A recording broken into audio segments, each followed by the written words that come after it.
नमस्ते दोस्तों, क्या आपने कभी सोचा है कि हम इंसान, जो कभी अफ्रीका के जंगलों में रहने वाले साधारण जानवर थे, आज इस दुनिया पर राज कैसे कर रहे हैं।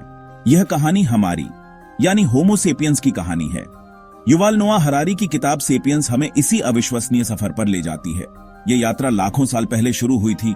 उस समय पृथ्वी पर हमारे जैसे कई और मानव प्रजातियां भी रहती थीं, निएंडरथल, होमो इरेक्टस।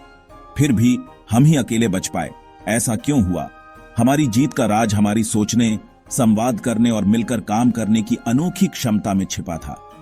सेपियंस हमें दिखाती है कि आज की दुनिया, देश, सरकारें, कंपनियां, कानून सब हमारी साझा कल्पना की उपज हैं। पैसा सिर्फ कागज का टुकड़ा, लेकिन हम सब मानते हैं कि इसका मूल्य है। तो चलिए इस रोमांचक सफर पर मेरे साथ चलिए। हम देखेंगे कि कैसे हमारे पूर्वजों ने आग पर काबू पाया, भाषा का विकास किया और ऐसी कहानियां गढ़ी जिन्होंने हमें एकजुट किया। यह कहानी सिर्फ तथ्यों का संग्रह नहीं है, बल्कि यह हमारी रचनात्मकता और मानवता की कहानी है।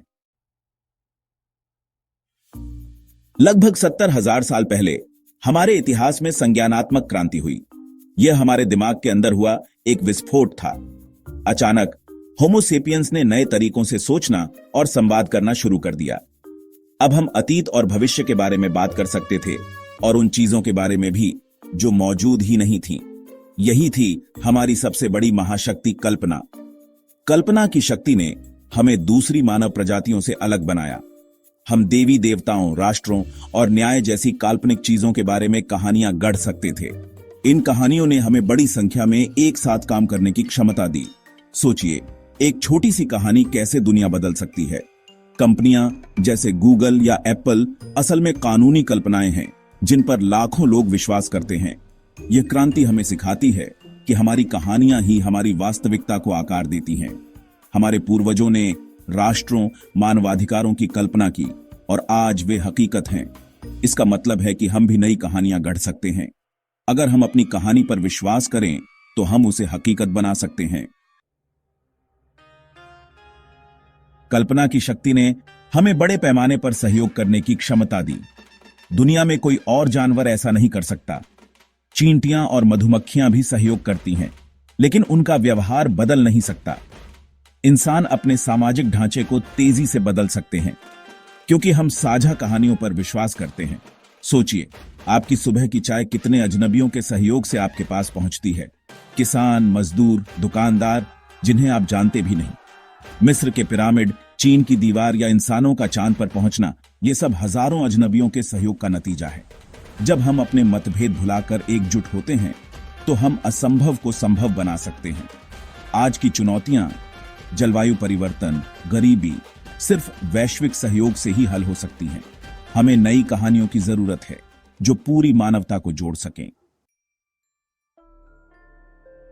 12,000 साल पहले हमारे पूर्वजों ने कृषि क्रांति शुरू की। जानवरों को पालतू बनाया, पौधों को उगाया। पहली नजर में यह बड़ी सफलता थी। भोजन की सुरक्षा, गांव, शहर, जनसंख्या में वृद्धि। लेकिन हरारी कहते हैं, कृषि क्रांति इतिहास का सबसे बड़ा धोखा थी। किसान का जीवन शिकारी संग्राहक से ज्यादा कठिन और कम संतोषजनक था। शिकारी संग्राहक कम काम करते थे, उनका आहार विविध था और वे बीमारियों से कम पीड़ित थे। किसान दिन रात मेहनत करते, एक ही अनाज पर निर्भर रहते और बीमारियां तेजी से फैलती थीं। हमने यह रास्ता क्यों चुना? क्योंकि यह एक जाल था। जनसंख्या बढ़ी, लोग खेतों और घरों से बंध गए। हरारी कहते हैं, हमने गेहूं को नहीं पाला, गेहूं ने हमें पालतू बना लिया। यह एक सुनहरा पिंजरा था, आराम के बदले स्वतंत्रता की कीमत। आज भी हम ऐसी ही स्थिति में हैं। अच्छी नौकरी, तकनीक, स्मार्टफोन, सुविधा के बदले हम अपनी आजादी खोते हैं। कृषि क्रांति हमें याद दिलाती है, हर प्रगति की एक कीमत होती है। कृषि क्रांति के बाद समाज जटिल हुए। गांव से शहर, शहर से राज्य और फिर साम्राज्य। साम्राज्य अक्सर हिंसा और विजय से बने, लेकिन उन्होंने मानवता को एकजुट भी किया। साम्राज्य क्रूर थे, लेकिन उन्होंने विशाल क्षेत्रों में शांति, सड़कें, व्यापार और साझा संस्कृति दी। रोमन साम्राज्य ने भूमध्य सागर को एकजुट किया। भारत में मौर्य और गुप्त साम्राज्यों ने कला, विज्ञान और दर्शन को बढ़ावा दिया। आज भी साम्राज्यों की विरासत हमारे साथ है। भाषाएं, धर्म, कानून। अब हम एक वैश्विक साम्राज्य की ओर बढ़ रहे हैं। संयुक्त राष्ट्र, वैश्विक अर्थव्यवस्था, साझा समस्याएं। साम्राज्यों की कहानी सिखाती है एकता में शक्ति है। हमें हिंसा से बचना चाहिए, लेकिन साझा मानवता के सपने से प्रेरणा लेनी चाहिए। पैसे का आविष्कार दरअसल एक सार्वभौमिक विश्वास की कहानी है। जैसे जैसे व्यापार बढ़ा, हमें किसी अजनबी से लेन देन के लिए साझा विश्वास चाहिए था। बार्टर सिस्टम उलझन भरा था, हर किसी की जरूरतें मेल नहीं खाती थीं। इसी समस्या को हल करने के लिए इंसानों ने पैसा बनाया। पैसा कोई भी ऐसी चीज हो सकती है जिसे हर कोई कीमती माने। शुरुआत में कौड़ी, जौ, नमक, फिर सोना चांदी। असली मूल्य धातु में नहीं, हमारे विश्वास में है। 500 रुपये का नोट सिर्फ कागज है, लेकिन हम सब मानते हैं कि इसका मूल्य है। पैसा इतिहास की सबसे सफल कहानी है। हर धर्म, हर देश के लोग इस पर विश्वास करते हैं। पैसे ने संस्कृतियों को जोड़ा, वैश्विक व्यापार और जटिल समाज बनाए। लेकिन पैसे का स्याह पक्ष भी है। इसने मूल्यों को बदल दिया, लालच और असमानता बढ़ाई। हमें याद रखना चाहिए कि पैसा हमारा मालिक न बने। लगभग 500 साल पहले वैज्ञानिक क्रांति आई। इसकी जड़ थी हम सब कुछ नहीं जानते। सदियों तक ज्ञान अतीत से आता था, लेकिन वैज्ञानिकों ने अज्ञानता को स्वीकार किया।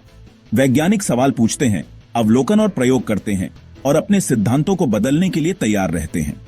विज्ञान कभी निश्चितता के बारे में नहीं है, यह लगातार सुधार और संभावना के बारे में है। वैज्ञानिक क्रांति ने आधुनिक चिकित्सा को जन्म दिया। टीके, एंटीबायोटिक्स, जीवन एक्सपेक्टेंसी दोगुनी। विज्ञान और टेक्नोलॉजी ने हमारी दुनिया बदल दी, भाप के इंजन से इंटरनेट तक। लेकिन यह ताकत जिम्मेदारी भी लाती है। हम इसका इस्तेमाल कैसे करेंगे? विज्ञान हमें कैसे बताता है, क्यों नहीं? यह सवाल हमें खुद से पूछना होगा। वैज्ञानिक और औद्योगिक क्रांतियों ने हमें ऐसी शक्तियां दी हैं जिनकी हमारे पूर्वज कल्पना भी नहीं कर सकते थे। हमने अकाल, प्लेग, युद्ध जैसी सीमाओं को पार कर लिया है। हमने अपनी जीव विज्ञान को बदलना शुरू कर दिया है।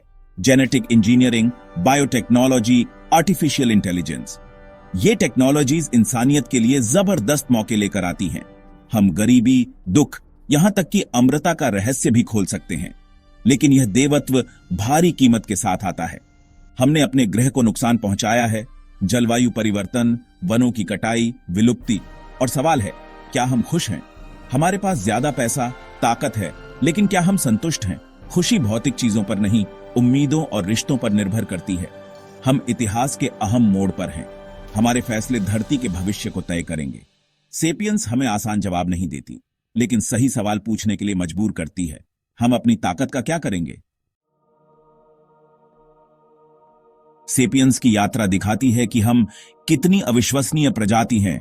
आग से लेकर सितारों तक हमारी कहानी हिम्मत, रचनात्मकता और सहयोग की है। लेकिन यह किताब विनम्रता भी सिखाती है। हमारी सफलता पक्की नहीं थी, यह कई संयोगों और क्रांतियों का नतीजा थी। हमने गलतियां भी की हैं, दूसरी प्रजातियों को विलुप्त किया, अपने ग्रह को नुकसान पहुंचाया। प्रगति हमेशा सीधी रेखा में नहीं चलती। हमें अपने अतीत से सीखना चाहिए, गलतियों को मानना चाहिए और भविष्य के लिए समझदारी से चुनना चाहिए। आज हमारे पास इतिहास की किसी भी पीढ़ी से ज्यादा ताकत है। जीवन बना सकते हैं, बुद्धि बना सकते हैं, जलवायु बदल सकते हैं। सेपियंस का आखिरी सवाल, हम इस ताकत का क्या करेंगे? कौन सी कहानियां हमें आगे बढ़ाएंगी? क्या हम पुरानी कहानियों के पीछे भागेंगे या नई दया और स्थिरता की कहानियां बनाएंगे? चुनाव हमारा है। हम सिर्फ इतिहास के दर्शक नहीं हैं, हम इसके निर्माता हैं। चलिए ऐसी कहानी लिखें जिस पर आने वाली पीढ़ियां गर्व कर सकें।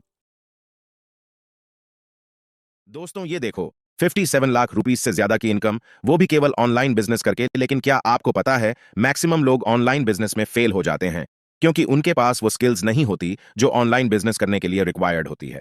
और फिर ये लोग पहले तो अपना नुकसान कर लेते हैं और फिर फेल होकर अपना ऑनलाइन बिजनेस ही बंद कर देते हैं।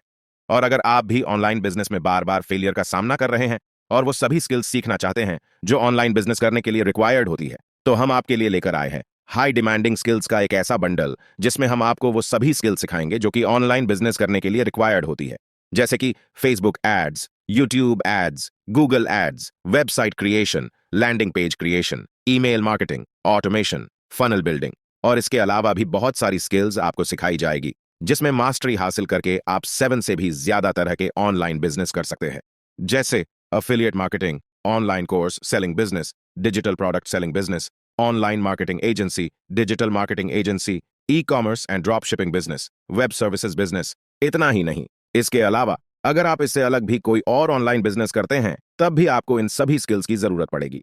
तो क्या आप रेडी है इन सभी हाई डिमांडिंग स्किल्स को सीखने के लिए और अपना खुद का प्रॉफिटेबल ऑनलाइन बिजनेस स्टार्ट करने के लिए? अगर हाँ, तो नीचे दिए बटन पर क्लिक कीजिए और आज ही एनरोल कीजिए। और अगर आप आज ही एनरोल करते हैं तो आपको 20,000 रुपीज से अधिक के बोनसेस भी फ्री में मिलेंगे। तो इंतजार किस बात का? नीचे बटन है, उसे क्लिक कीजिए और आज ही एनरोल कीजिए।